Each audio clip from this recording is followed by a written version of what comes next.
Let's see how to analyze any stock. So here we are on ValueGlance, and we can navigate to this sidebar to look at the data visualization feature. So when we click on stocks, we see a different list of companies here. Let's take a look at Costco. So if you want more information, you could check up here. These are little information bubbles. But we see some basic information. Costco, its current price, industry, IPO date, next earnings date. The main focus here is the chart. And so the idea behind this chart is that we can look at long-term metrics going back decades. So you can see we can go back 30, 35 years if we want. You can even download the data here if you click on this CSV button. But the idea is let's visualize trends rather than what happened yesterday or last week or whatever they're talking about in the nonsense news. And so this first plot here shows the return on invested capital, ROIC, relative to the cost of capital. We see that's when the quality button is illuminated. If we get rid of that, it removes that shading. We can click on the value button here. So we see the hype factor relative to the equilibrium hype. So hype factor in green, equilibrium hype here in pink.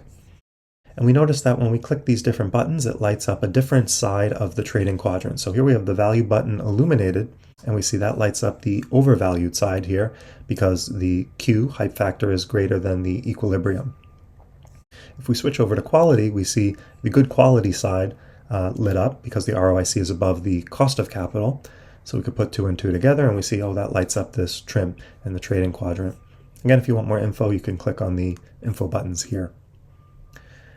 We also have good conditions, so you can adjust the conditions. Let's say we want to look at quality, and let's say you don't like this cost of capital. You want to put in your own condition for a good company. So you can shift that cost of capital by 10%. Or you can take a fixed value of, let's say, 10%. And so that will update the trading quadrant using whatever good conditions you want for the quality and value metrics.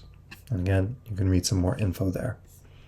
Now let's say you want to look at additional metrics. So we can scroll down here and we see different metrics are grouped by quality, value, and growth. And so if we want to clear some of these out, we can take a look at, for example, growth metrics. Let's look at revenue and invested capital.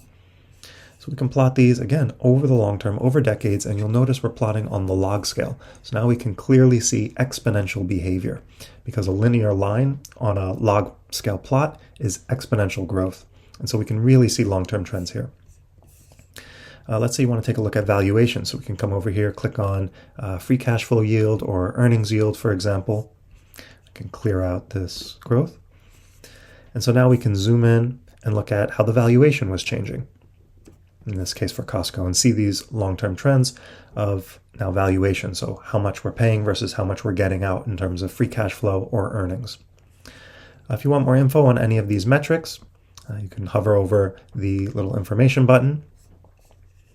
And otherwise, you can visualize these long-term trends, not get caught up in the nonsense news, not get caught up in the latest hype, but clearly tell a story by looking at key metrics over the long term.